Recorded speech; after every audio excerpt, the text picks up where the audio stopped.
Welcome to Getting Our Reward Heads Together, the podcast for reward and HR leaders brought to you by Reward Heads. Each episode, we explore the ideas, challenges, and innovations shaping how organisations design, deliver, and talk about reward. We're a boutique consultancy creating bespoke solutions for our clients, but we'll tell you more about that after the episode. For now, let's get started. I'm Victoria Milford, the CEO of Reward Heads, and today I'm going to be talking to Caroline Masterton, Client Relationship Director at Parallel Employee Benefits. Thanks, Victoria. It's great to be here. And we're going to be considering what the recent budget means for female employees today. We are. And we know that most employees were on tenterhooks, weren't they, to hear what the government would announce in the budget. And there's been quite a lot of coverage of that. So we thought, didn't we, that we'd take a different angle and look at what this specifically means for female employees. So much will also apply to male employees, of course, but we know that more women are low wage, more women work part-time, and we've also got some interesting data to share on female participation in pensions and overall financial wellness.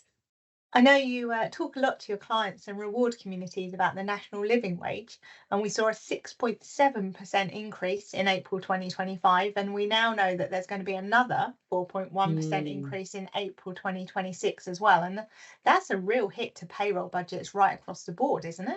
It is. And it wasn't just the national living wage, the national minimum wage increases for those who are under 21 were even higher than that to sort of catch up that gap.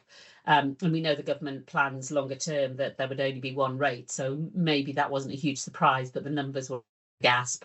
And actually the Living Wage Foundation's rates went up even more, 6.8% for the standard rate.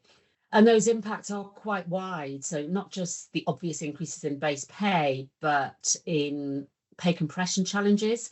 So the roles above can feel like they're not well compensated for, the difference in work that they need to do. And what we've seen over the years is whole roles being removed, levels being removed, which really compromises career progression, and especially from sort of shop floor roles, which have traditionally been a great source of social mobility. It feels like another bump for the hospitality industry to deal with as well, doesn't it? Those gaps between lower and middle earners just keeps narrowing, and that can create all sorts of internal equity conversations. I know you talk a lot about national minimum wage compliance. Is that an increasing concern for employers? Yeah, it should be. I'm not sure it is, but it absolutely should be. And that's both obviously because the national living wage is increasing, and more wages are close to the statutory minimum.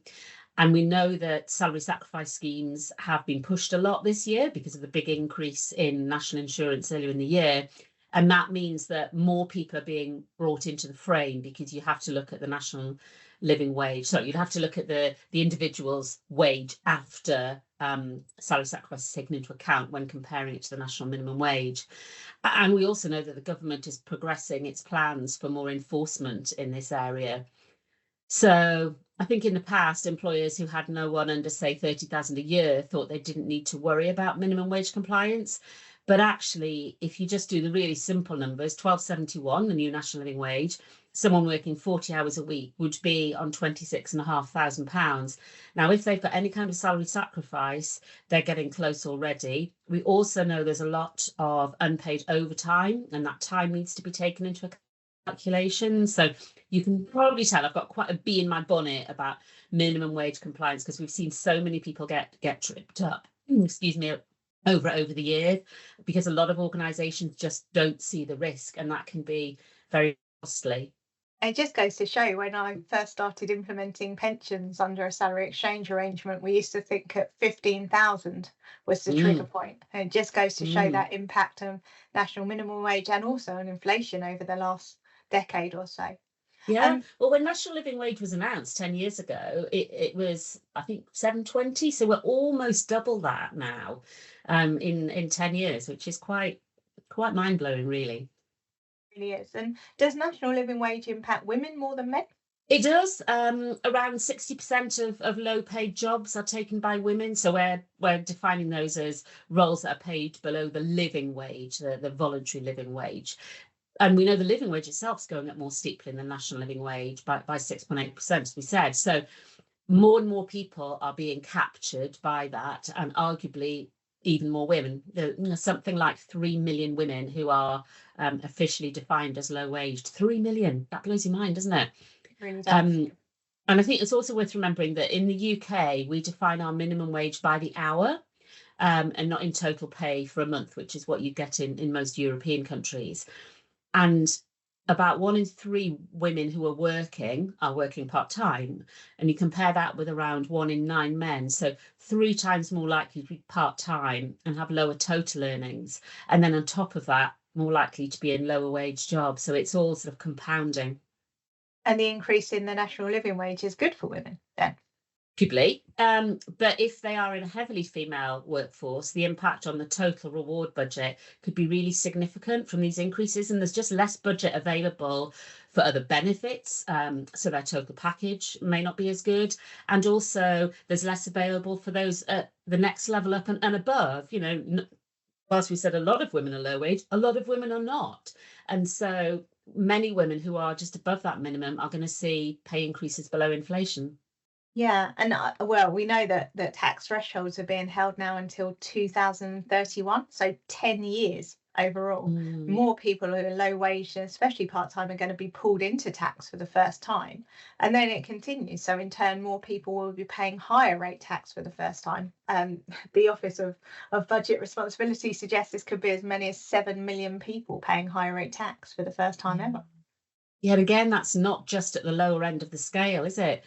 There are impacts on tax-free childcare, paying back child allowance, aren't there, which seem to continue to be female responsibilities.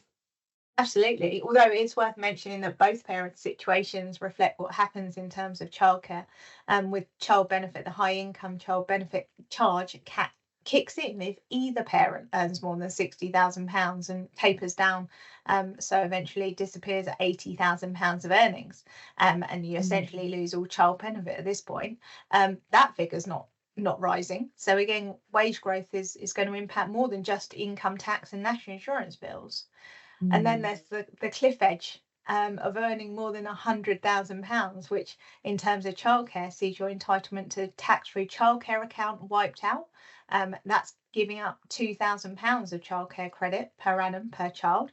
And then some of the free hours that you get also disappear as well. And that can have a huge impact on family finances.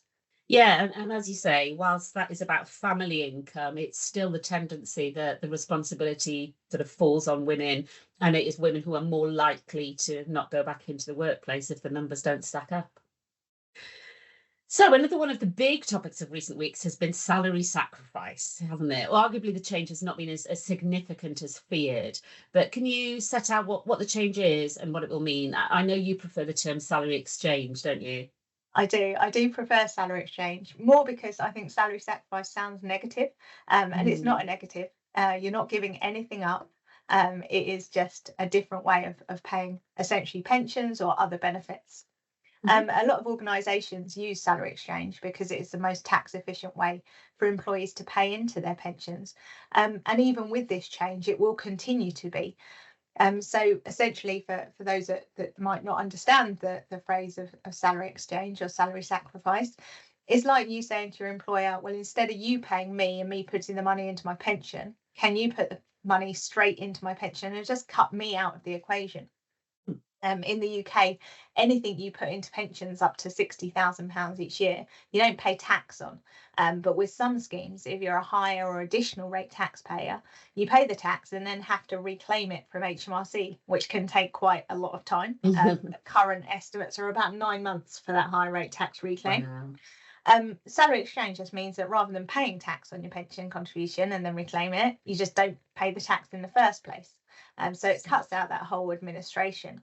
It also means you save some national insurance, as does the company that you work for, and you can't reclaim that. From 2029, the government are going to cap how much can be directed to a pension through salary sacrifice, salary exchange, and this is going to be capped at £2,000. So employees will still be able to direct more than this into their pension. However, national insurance will be payable on anything over £2,000. That's really interesting. I hadn't thought about all of the administrative bits. People talk very much about the national insurance, don't they? But the whole reclaiming and yes, so that's going to be a challenge. But we've got a little bit of time, haven't we? Because we're talking about a change in 2029. So what do you think employers should be doing now? Well, they need to plan to a degree. So lots of companies don't use salary exchange as a method of paying pension contributions. They absolutely should. It's good for the company, it's good for the employees. The government sits on billions of pounds of unclaimed tax relief from employees. This is just a way of getting that money back quicker to employees. And when we talk about people not having money in their pocket at the end of the month, this can make a real difference to them. But it's still worth doing, you think? It's Absolutely. Worth putting it in for, even if it only lasts 2 or 3 years. Yeah, absolutely. And the savings available to companies for the next 3 years are considerable. Even with the cap from April 2029, this is still going to save up to £300 each year for each employee that the company has. So lots of companies use salary exchange also to fund other benefits for their teams.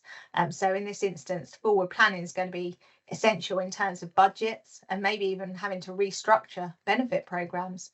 It's going to be super important. And we're hearing that an awful lot from clients, and I'm sure you are too, that the cost increases, particularly healthcare based benefits. The costs are going up so much that this could really help with offsetting some of that. So if this is really about encouraging people to save their pensions, isn't it? That's why the whole salary sacrifice thing came in the first place. And there's a definite gender pensions gap, isn't there, as well as the pay gap, with women retiring with much less than men.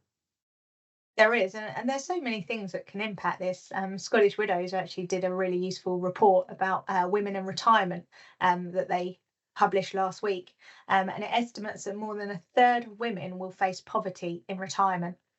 So we already have to contend with the gender pay gap, but it's often underestimated the impact things like career breaks will have on retirement planning. These are the kind of conversations that households need to be having. It's not just about when you're off work on maternity or parental leave and things like that. It's actually who's going to make up that gap and how do you make it fair and equitable across your household. On average, women are likely to have a retirement fund that's 32% less than their male counterparts, and that gap is widening. That's terrifying, isn't it? 32%, a whole third. There was something in the budget, wasn't there, about cash ISAs too? What's the change there, and do you think that impacts women more than men? So in the budget, the amount that under 65s can put into a cash ISA was reduced from £20,000 to £12,000. Now, let's be honest, not many people can and will use their full ISA allowance anyway, but it's about more than that. It's about giving women and men the information and confidence to invest. Historically, stocks and shares ISAs have outperformed cash ISAs, so it's about making your money work harder. The same Scottish Widows report actually advised that 50% of women do not feel that investing is for them. If you compare that to 38% of men, there's still a huge amount of people that would like to invest potentially, may not feel confident. So we need to educate people that investing doesn't necessarily have to involve risk. I think the government's assumption, wasn't it, that if we reduce the cash ISA allowance, people will just put it into stocks and shares ISAs. But I think this is saying it's not as simple as that. It's not just the availability of a product, it's how people feel about it, that people feel that cash is safe and stocks and shares are not, even though the returns are always going to be better. Yeah, absolutely. And it's quite an interesting one because stocks and shares ISA is such a wide range of investment options that people can get confused. And I think the government will be working on some policies around how to make it easier for people to invest. And that's going to be really important. Yeah, and financial education is a massive topic anyway, isn't it? There's another one I have a bee in my bonnet about, that people don't understand enough and are making poor choices or at least uninformed choices. And that's something that I think organisations have sort of recognised that they have a role in, but maybe not as much as is necessary, really.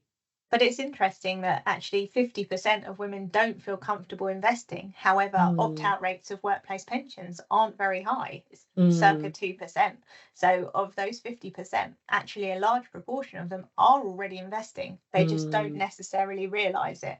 or That's because it. someone else That's it. is taking that investment choice for them, it makes Yeah. it easier. Yeah. Lots to be done. Caroline, thank you so much for your insight here. There's a lot in the budget to unpick, and I'm sure we're going to be seeing lots in the news about it. And great to focus really on some key topics and understand what they might mean on the ground. So how would listeners reach you if they'd like to explore a bit further? Thanks, Victoria. It's been great to chat through this. And if listeners do have more questions or would like further clarity, they can email us hello@parallel-eb.co.uk or via our website, again at parallel-eb.co.uk. Brilliant. Thanks for joining us on Getting Our Reward Heads Together. Please do reach out to me if this resonates with you and you'd like our help to formulate and deliver some really impactful reward strategies and think about the issues that the budget has raised. You can reach the team on reward solutions at rewardheads.co.uk or me personally on victoria@rewardheads.co.uk. Thanks for listening to Getting Our Reward Heads Together, brought to you by Reward Heads. We're a boutique reward consultancy working with organisations across the UK and beyond. Our mission is to help HR and reward leaders design fair, engaging and effective reward frameworks and solutions, from pay and benefits to recognition and governance. Every solution we create is bespoke, built around each client's unique goals and challenges. We also offer coaching, resourcing, and trusted forums to keep you connected to the latest reward trends. If we can support your reward journey, we'd love to hear from you.